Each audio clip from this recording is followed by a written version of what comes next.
Right, so it's a helpful little article here from Islamic Relief, UK website, because of course it is, because England is now a Muslim country, all about Ramadan, how you can follow the rules, what to do, what not to do, when it is, etc., etc.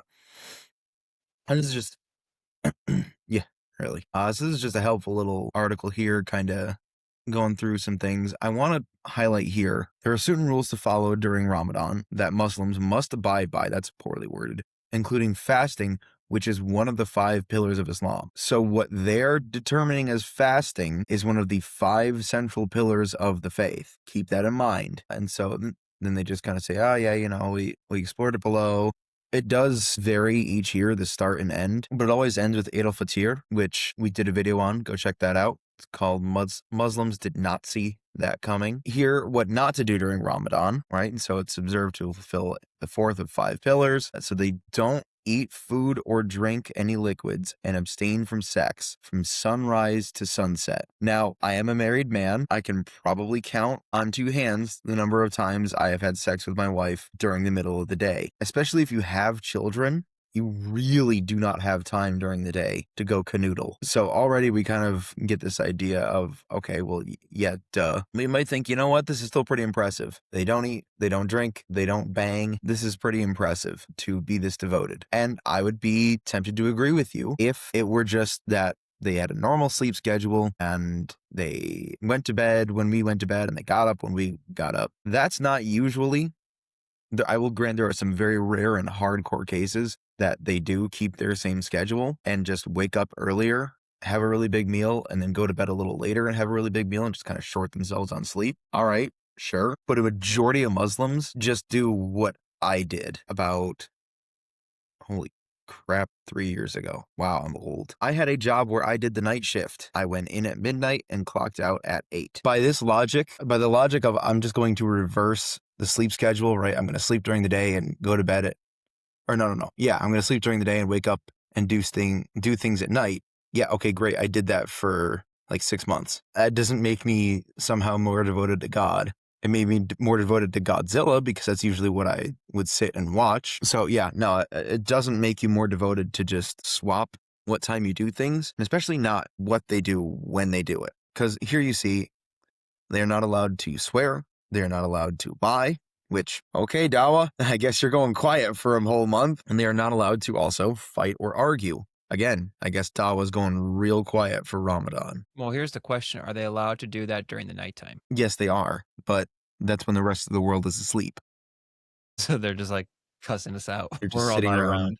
which is pretty much how Dawa goes anyways. Oh, it's just shadow boxing them. Yeah. So, and I love here, Ramadan is a month of self-reflection. You should try to remove yourself from environments where foul language, arguments, and bad behavior are enabled. Have we seen Western Islam? How much rape and pedophilia and harassment and, attacks Look, and assaults they're there? just doing their best to follow the prophet. I agree, but you They're should just remove that yourself from devoted. environments. Yeah.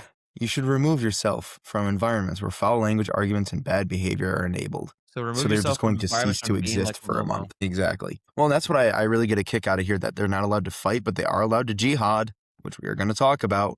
They're allowed to do that fighting. That's no problem. See, the point of like looking at modern like Dawa, for instance, which it isn't even just like their apologetics. It's like straight up like their word for evangel. Like the one thing they probably get right is that they don't, like modern Christians, separate apologetics and evangelism, where like there's one supposed to be a tool for the other. They do keep that together. It's just they've been sucking at it lately. Literally, when your example is Muhammad and then you're told to go do this, first off, this article is trying to make Islam look like this all very peaceful, goody two shoes thing, until you read what their prophet does and then they follow suit by it. Like, I'll give them credit. They're devoted to being like their prophet. Maybe not Al-Zut level, but they're at least devoted. Yeah, no, and I love the open bias here, right? Which, I mean, fair enough, right? You're writing about an Islamic holiday. You may as well have an Islamic writer. Okay, fair. But you have, the Prophet Muhammad, peace be upon him. It's like, all right, well, come on now, guys. We're not exactly trying to be unbiased here, are we? No. Nowadays, they I just want to do show you. TBUH in chats. Yeah, I know they're lazy. Police be upon him. But I picked this article specifically to show you that even if we slant it in the Muslims' favor, still doesn't look great for them. As it says, according to the Sunnah, while fasting, Muslims must refrain from eating, drinking, and drinking from dawn to dusk, and sexual activity, as these actions invalidate the fast. Right here, this phrase is everything. From dawn to dusk. That means as soon as that sun sets, you are free to do whatever you want. And the Muslims take that very, very seriously. They take that no rules very, very seriously. which is terrifying to think about. It is. You're free from rules.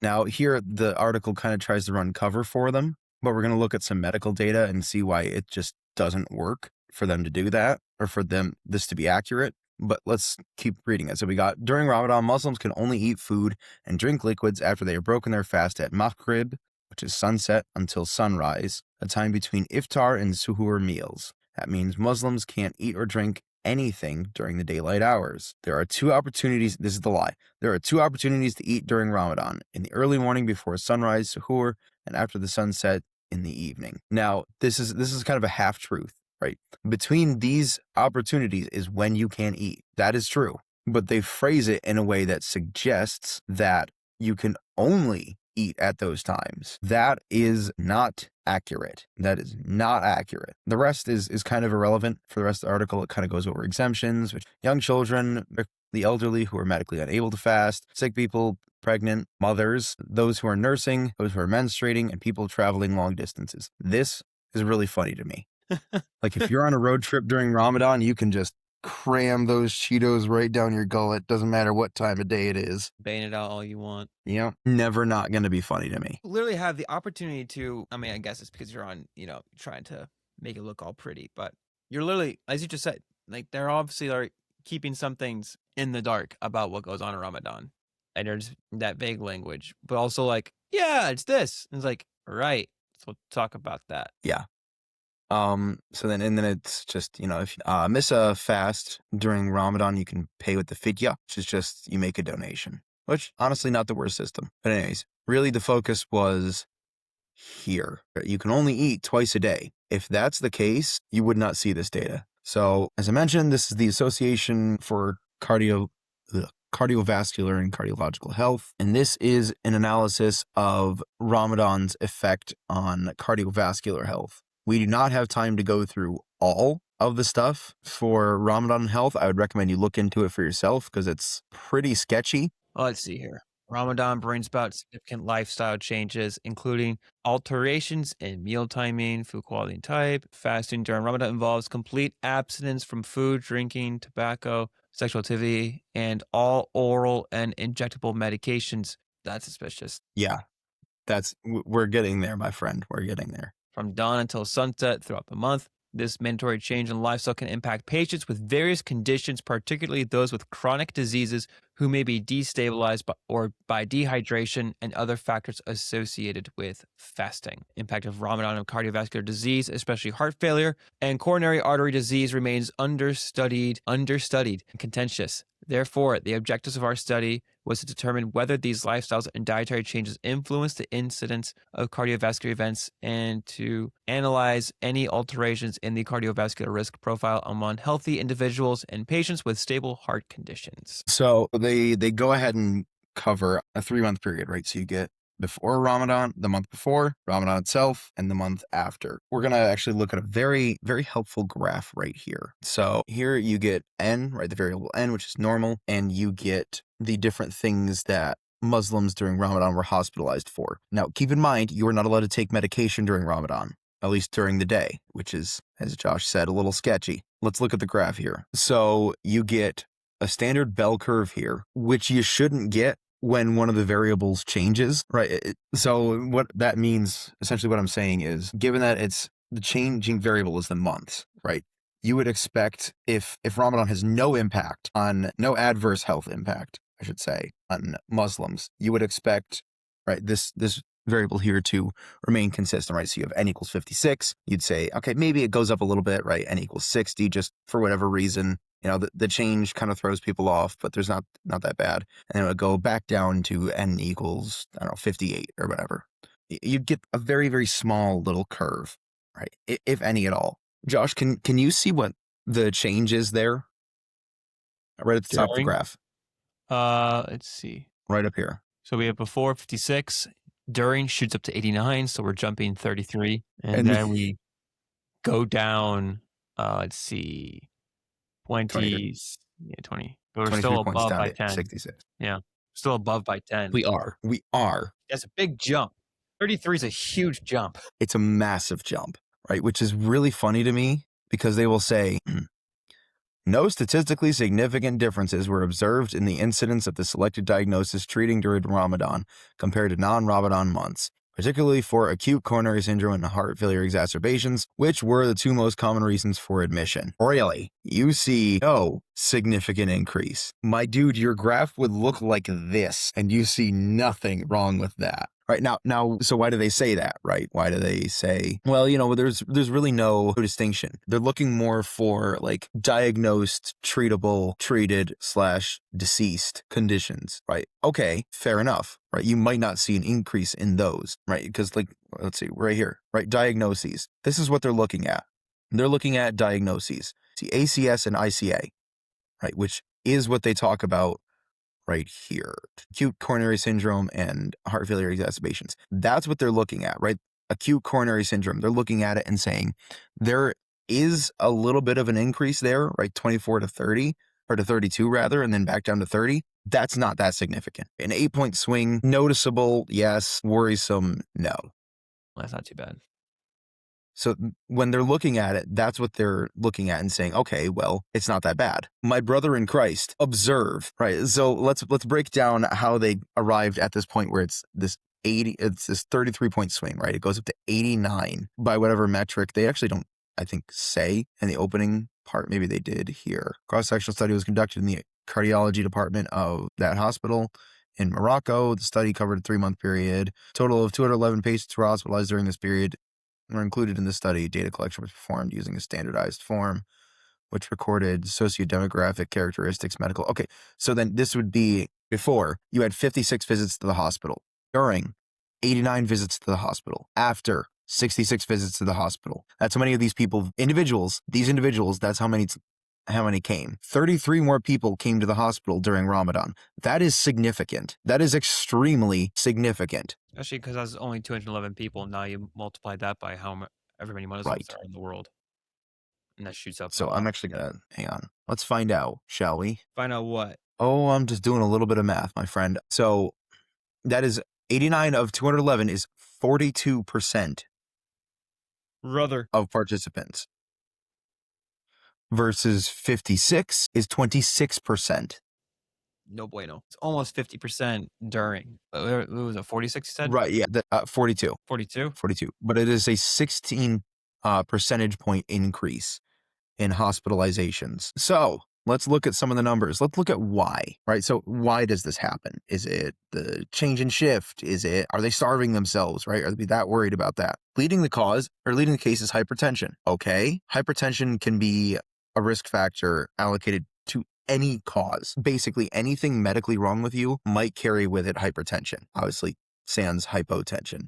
That doesn't make any sense. The second one there, diabetes. Well, that's interesting. Now, provided you can go into ketoacidosis shock without food, right? Especially if you are a diabetic. So maybe that's the reason. Dyslipidemia. Josh, do you know what dyslipidemia is? I don't actually. This is where it was helpful to have been in the medical field a little bit at one point. Dyslipidemia is abnormally high cholesterol, dangerously high cholesterol. No bueno. If you are not eating, your cholesterol cannot reach a high level. If you are eating just twice a day, doesn't matter what time of day, unless you are eating like basically straight steak, like full 64-ounce porterhouse steaks every meal, twice a day, you are not going to get dyslipidemia in a month.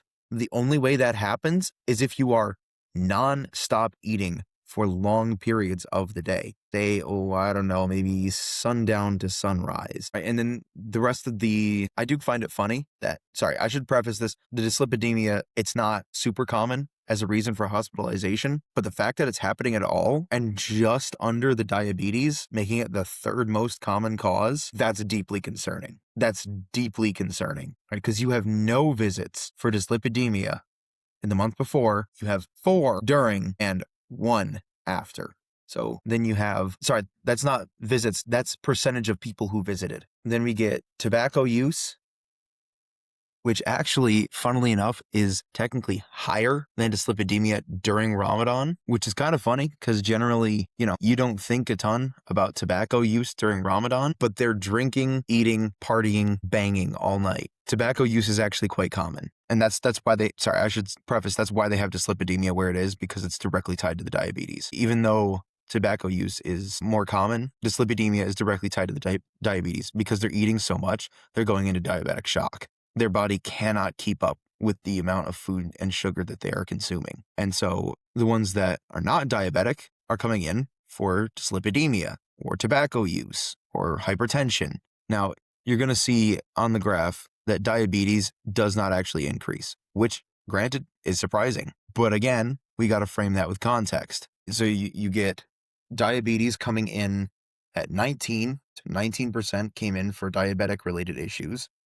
Before Ramadan, 19% came in for diabetic related issues during Ramadan, and 14 came after. So you'd be like, well, hang on, there's no real change there. Coming in because you are experiencing some symptoms of diabetes is not the same for coming in with diabetic shock. So when we pair these factors together and we look at, for example, hypertension, where you get dyslipidemia, where it's 0, 4, then 1, even tobacco use, 0, 9, then 4, you start to see this pattern emerge of this cannot be just this can't be just because they're starving themselves. But you pair all of these factors together, and if you're looking at this, you are, as a medical professional, I am not, I will admit that outright, but I do have experience in the medical field. I was a CNA. I took several medical courses in college. I do know a little bit what I'm talking about here. When you're looking at all of these direct risk factors, that is extremely concerning, and you notice the trend and you know why.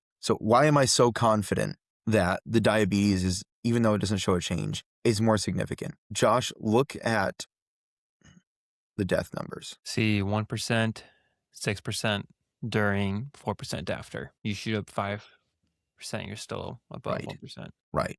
Hypertension can cause death, certainly. Tobacco use, very unlikely to. Diabetes and dyslipidemia, very unlikely to. Diabetes is going to be the killer here. Diabetes is absolutely going to be the killer here. And you see, right, number of associated CV risk factors, we get, how many of these did they have? 0, low percentage. 1, highest percentage. 2, highest percentage. 3, minimal. A lot of them are hovering in this range because they already have diabetes. And then you get the death percentage spiking, right? And you get the discharge percentage spiking because more people are coming in. So more people are going out, right? That's where we get that 89 from. 83, 6, 89. So when you look at this paragraph here and they say that there's no statistically significant differences, that's because they're talking about the diagnoses here, right? They even say that of the selected diagnoses. They do not factor these things in at all. Ramadan is horrible for you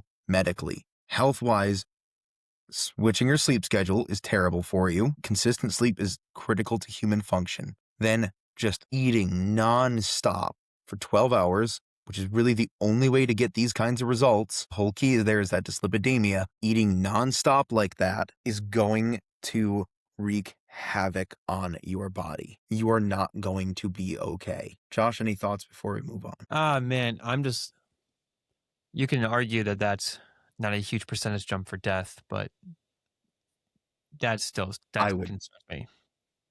have to disagree. Yeah. I'm I saying would that have to disagree. someone can argue that. It was only 5%, but still 5%. If you're seeing death at all increasing, I mean, you're seeing these other health issues increasing, but you're seeing death increase during Ramadan, even if it's not necessarily directed necessarily to the food, of which we know there's other things going on there. That is still a lot more that should be happening. Because Right. let's consider okay, this is probably focusing on what the food issue primarily. Yeah. Okay, so now let's factor in the tobacco increase. Let's factor in any sexual activity that could be becoming more abusive due to whatever is going on, because that can happen. You have the fact that This was rules are purely gone. a study of cardiovascular impact. Right. So now let's also include some of these other factors. What else is happening that could be increasing in hospitalization or death? Because sexual activity, if it's not used correctly, can and will destroy. You also have, let's see, if you include the fact that the rules are gone and it specifies that you can't do fighting beforehand, but if people are exhausted, especially when they have been just changing their schedule and they're hungry and they're extremely horny, like a variety of other things that could be happening. What else is increasing the anger rate that is All right, I leading to wasn't ready for life-threatening that. issues? Yeah.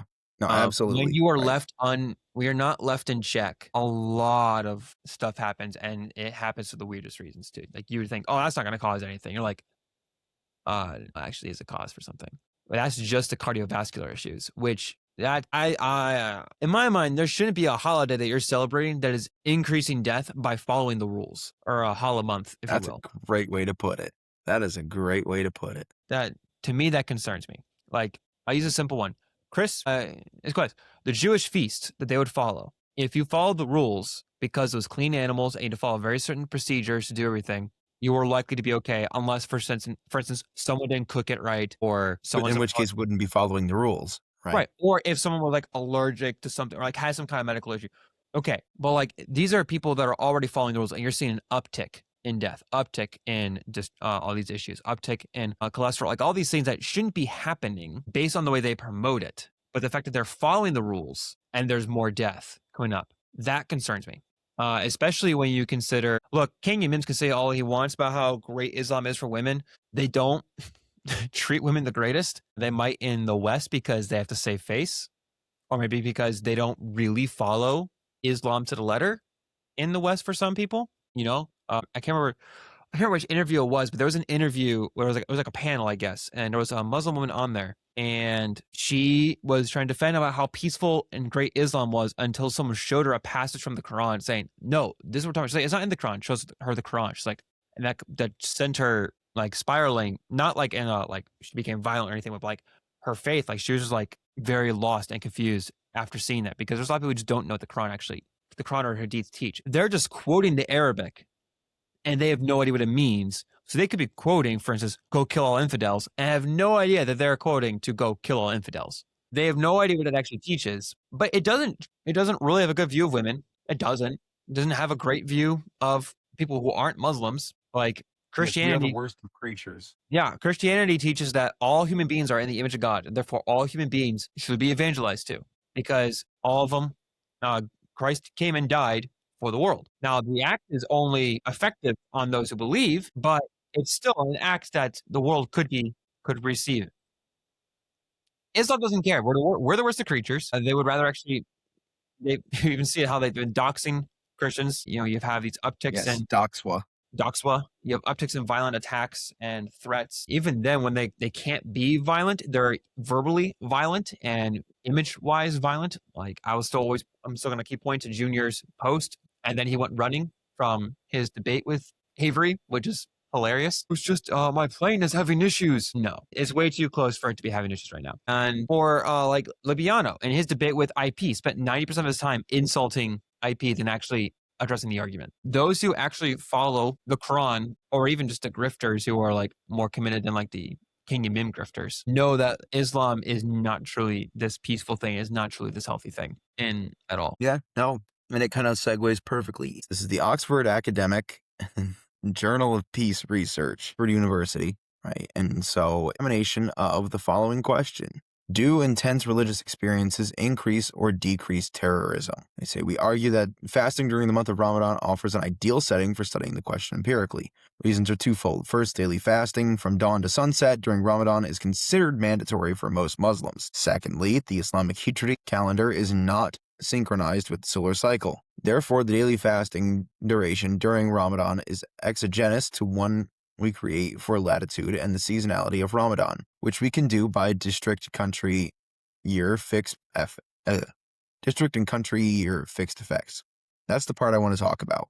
They even admit it here, focusing on predominantly Muslim countries. Josh, how many terrorist attacks are conducted within Muslim countries? I think I've like maybe not recently in news just because it's not been the focus, but like it seems like there's always something happening. like at least like one a week is what it feels like sometimes. At least based on the news reports I've seen. But then again, they've been focusing a lot more on other stuff lately because I think they're getting tired of talking about it. But I remember like when the whole Israel and whatchamacallit was going strong, like it was like every day there was something. You're saying Gaza? Yes. Gaza more? Here's the thing though. Those aren't counted as terror attacks. That's the point I'm getting at. That's the point I'm getting at here. That's exactly the point I'm going to get at is what are they calling a terrorist attack? I'm gonna guess not a terrorist attack. For example, Hamas killing Gazan civilians, not considered a terrorist attack. Even though, by definition, it is terrorism. It is a violent attack or intimidation against a civilian population for political means. That is definitionally terrorism. But that is not counted here. They do not count that in this article. So what do they count, right? Let's go through the article here a little bit. Terrorist groups have long been using religion as a justification for their actions and as a vehicle to gain public support. Terrorism has been further on the rise since the September 11th terrorist attacks and the subsequent U.S.-led military interventions in Afghanistan and Iraq, right? So we're off to a good start here. We're blaming the United States for this. Going strong. This increase has mainly been driven by terrorist groups with Islamist ideologies, with most victims being civilians in predominantly Muslim countries, as discussed in the data section. So they are counting attacks against Muslim civilians by Muslim terror groups as terrorist attacks. Curiously, again, Hamas mowing down Gazans is not counted. I don't know if necessarily they counted it here, but it's not counted in the broader media as a terror effort. It is, definitionally. But what they leave out is what's happening in Iran right now. The government is suppressing the people violently. Again, what is that? It is a violent attack or intimidation against civilian targets for a political goal. That's terrorism by definition. That is the literal definition of terrorism, but that will not get counted here. It has to be a group like ISIS attacking civilian targets, or civilians are killed in an ISIS attack on America, for example, right, on American forces. They will count that. They will not count the government effort. Essentially, they will not count state-sponsored terror. Because then they're going to get upset with the government. And the government's be like, oh, war. Like, no, we don't want that, sir. Everybody affected more nuclear power, sir. Blow you out of the water, sir. I don't know what in the Oliver Twist this is, but well, it was just kind of like, oh, there was a meme a while ago.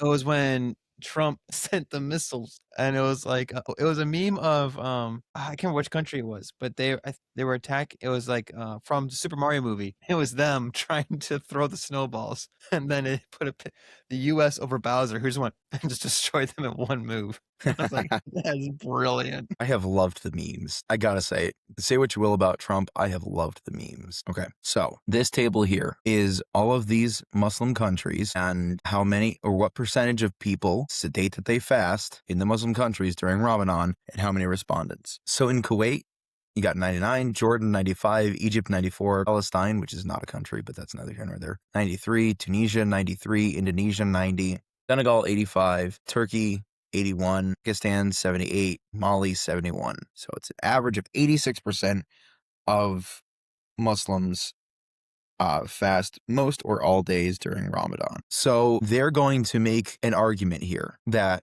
since these countries see very few terrorist attacks during Ramadan, Ramadan lessens terror attacks. Josh, look at this list with me for a second. I got you. All right, what am I looking at? We got Kuwait, Jordan, Egypt, Palestine, Tunisia, Indonesia, Senegal, Turkey, Pakistan, Mali.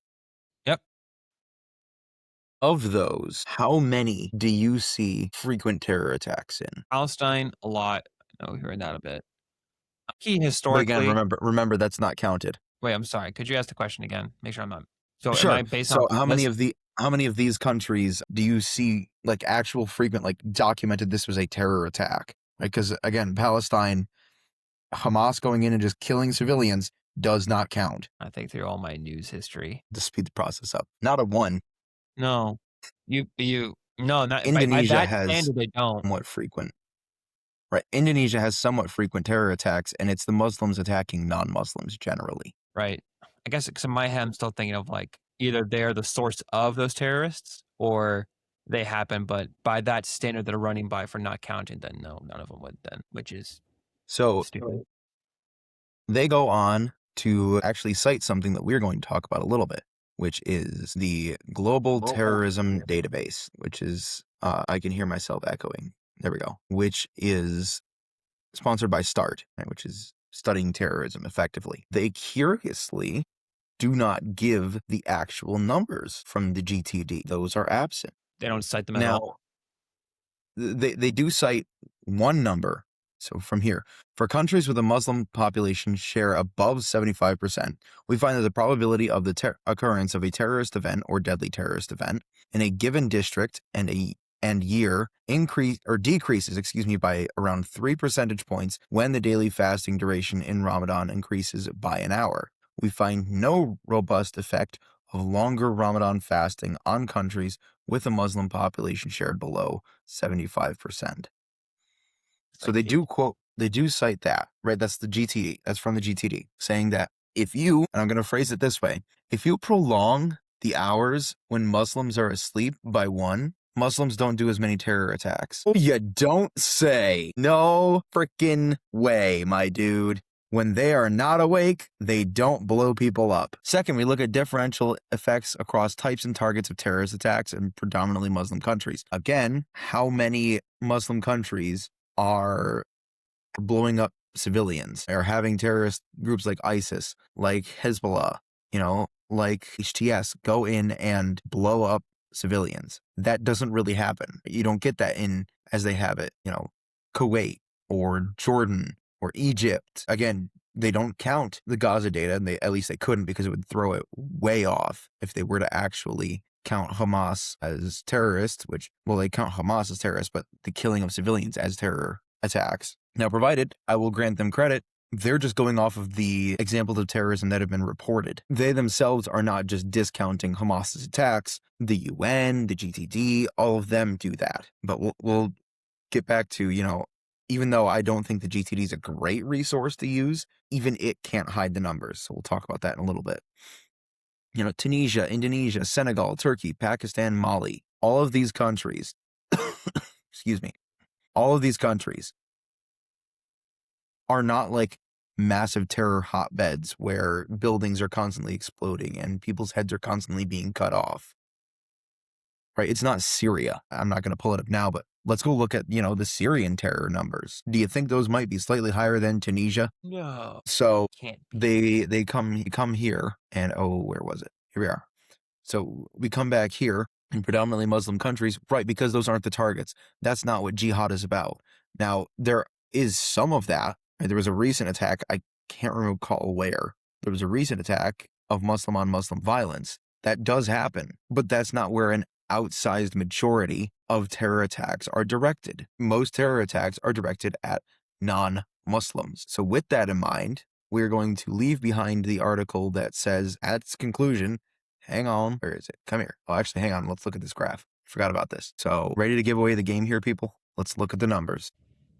We're going to look terror attacks in Muslim countries versus non-Muslim countries. This is per capita, I believe. I'm not totally sure, actually. It does not specify, and I'm not reading the whole article again to find out. Irregardless, they sampled the data, and what do we find? During Ramadan daylight hours, means of attacks are means of Ramadan daylight hours, relatively the same. Standard deviation is within margin of error. All right, fair enough. All events, 1.77 compared to 4.75 in the Muslim countries. Wow, clearly this must be, huge. Clearly all of these attacks are coming from against the Muslim countries. But hold up a second. Remember what countries we were talking about above. Now we come down and suddenly we've got different countries here. We've got Uzbekistan, right? We've got Algeria mentioned. Countries where there is great instability and a much larger terror presence. So they are skewing the data here. They are picking countries where it's like an Afghanistan, like a Syria, to represent, see how bad all of these countries are without Ramadan, right? Like, see how bad all these countries are when Ramadan is the same. Which I'm going to point out, all of these increases are still happening during Ramadan. I'm just going to point that out. Like, all of these much larger numbers are happening in Muslim countries during Ramadan, hence the Ramadan bombathon, but that's neither here nor there, really. So we get Ramadan daylight hours are exogenous after controlling for yada, yada, yada, yada, yada.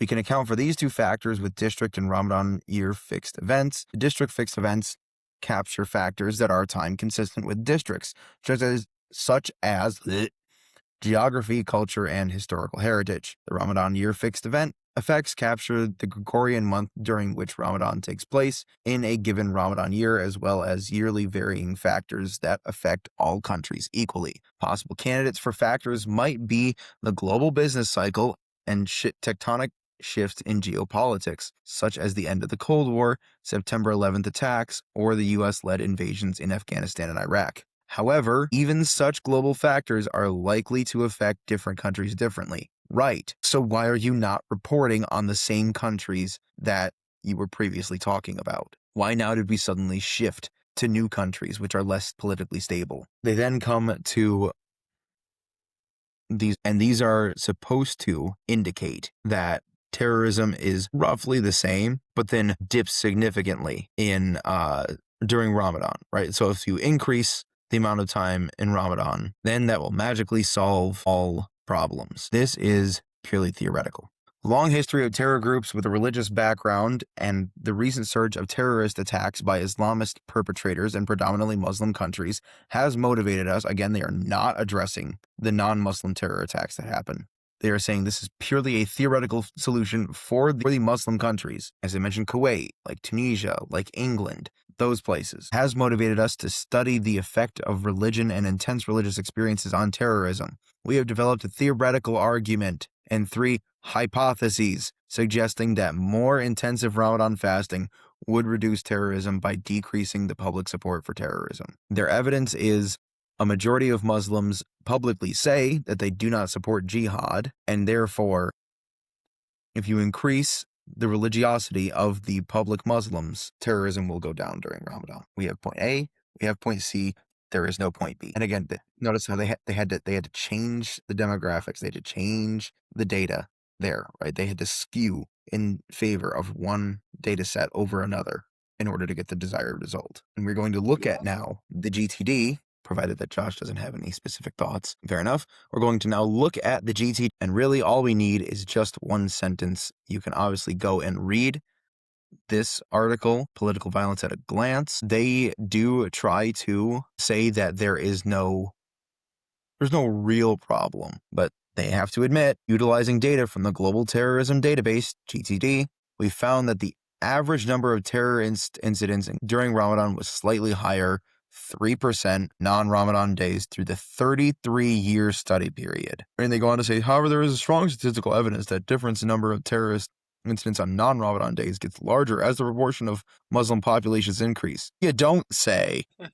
No freaking way, man. More Muslims equals more terror attacks. Who would have thought? And then finally, the article closes, lacking the proper context, media reports on acts of violence extremism can inadvertently serve to advance the cause of those who seek to declare Ramadan as a month of terror. We don't do that. We just notice, it does happen more. And now you may say, well, 3%, that's a pretty low percentage. Okay, but it's terror attacks, my dude. It's not like it's, 3% more people went to the grocery store during Ramadan, although that's probably a much higher percentage, given on what we looked at in the beginning half of the stream. This 3% increase is people blowing crap up, right? This 3% increase, even if it's not significant, in my opinion, that is still pretty decent, right? To have a noticeable any increase 3% increase.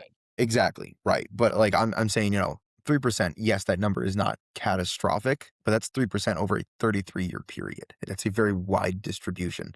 So in the 80s, when Afghanistan was preoccupied, and the Middle East really, and as a whole, was preoccupied with the Soviet invasion, and Iran was not a stable country, like not a strong, stable country where it was funding terrorism yet, right? And you get a lot of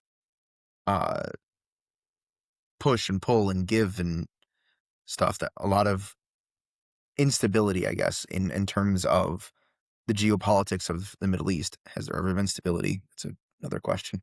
It's a question for another time, rather.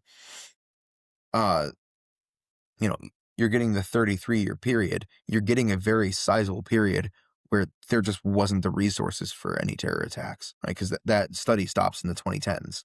So you go 80s to 2010s. The 80s, there's not much that is happening there. The 90s, okay, Iran's starting to build steam. You're starting to see the emergence of groups like Al-Qaeda. Thousands hit in 2010s, and terrorism skyrockets. That's where you're seeing the shift. You are seeing that 3% increase during Ramadan, predominantly because of the most recent 2 decades that we've had bleeding into this third one. Now, numbers haven't come out, obviously, because the decade isn't finished, so we just don't know. I would not be surprised if the amount of attacks during Ramadan have increased dramatically, even into the 2020s. That would not be a shocking thing. Let's keep So, in mind that this is a Muslim holiday, and these terrorist increases are by Muslims. So it's not a correlation fallacy that someone can say, "Oh, you're doing a correlate." It's like you can say the same thing about like Christmas. We're like, no, no, no, no, no. We're seeing Muslims increasing in this. Now, of course, sure, not all Muslims, but you're still seeing in the Islamic population that increase during their holiday, where it's supposed to be a holiday of, I guess, Hala month of peace and fasting, no violence or anything like that. So the only time they're right, no fighting. allowed to do that is during the time that everyone's asleep, that's terrifying. And that's honestly something that I think I should highlight more. They can't do it for 12 hours a day. And yet there is still an increase. For half of the day, when they would normally be doing terror attacks, they cannot. And yet you still see a 3% increase in terror attacks.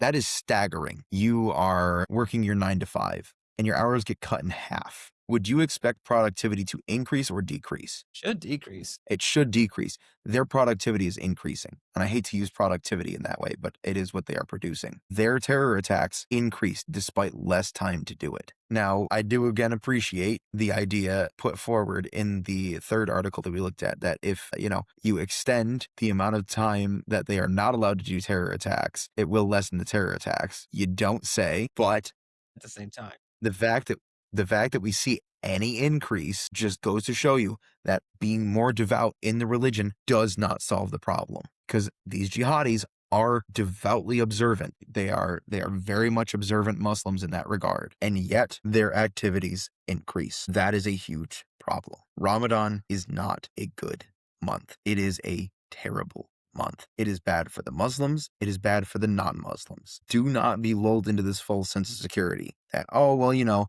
they're sleeping during the day. Everything is fine. They're just observing their religion. They're just fasting. Wow, look at their dedication. None of it. None of it is true. None of it is the case. Be on the lookout. Keep your head on a swivel. Really, genuinely do, because you just never know. And do not fall for the lies. Know the information, right? Go check out the resources that we looked at. Again, all 4 of those are pro-Islamic resources, or at the very least neutral. None of them have a slant against Islam. I made a specific point to not find any that did. Go check them out and do the research for yourself. You will come away with the same opinion that we have of Ramadan, of this is bad, it needs to stop. And the way that it stops is we go out and make disciples of all nations. Any thoughts, Josh? yeah. I know at least on this channel, we're still growing and following regarding this, like our streams and stuff. But for those who may have been just kind of seeing the stuff we put out, sometimes it's just clips of or parts of us like debunking specific arguments. Thing that we are focusing on doing is trying to make sure that we point out the falsehoods of this framework, this worldview, this religion, this quote unquote God and his teachings. However, it is very easy, and I just kind of want to point this out because we've been touching a lot on the severe issues. It is very easy then to go further and cease to be loving towards those Muslims, to be praying for them, and to be recognizing that they too are not too far gone and are in need of the gospel. Jonah was sent to Nineveh fully knowing just how vile, awful, violent, perverse, all these different words you could throw to him were. And he did not want to go, and God still said, "You are going to go," because I still love them and I want them to repent and to turn things around. And so I say that because I want to take this next month, as I know we're kind of, some people have been kind of like, I've been seeing the comments across different stuff, acting like we're just kind of piling on Islam. Is less that we're piling on the Muslims and more piling on the Islamic teachings itself. Now, yes, I do believe that there are Muslims who are vile and awful in the things that they do, but I still think that they're not too far gone from Christ, even these terrorists. So I think that during this month where they're fasting, praying to their false god, that we too should be praying for them to see the truth. As thankfully, thank you, Lord, there has been a dropping in numbers with just the recent events and debates. So just continue to be praying that they just will hopefully see, even though who knows who will see the stream. But if someone can see the stream and see the correlation to some of the issues here, then maybe that will cause some questions. I guess that's not really much to contribute, but it's just No, I something. mean, that's everything to contribute, right? To remind people of why we do this.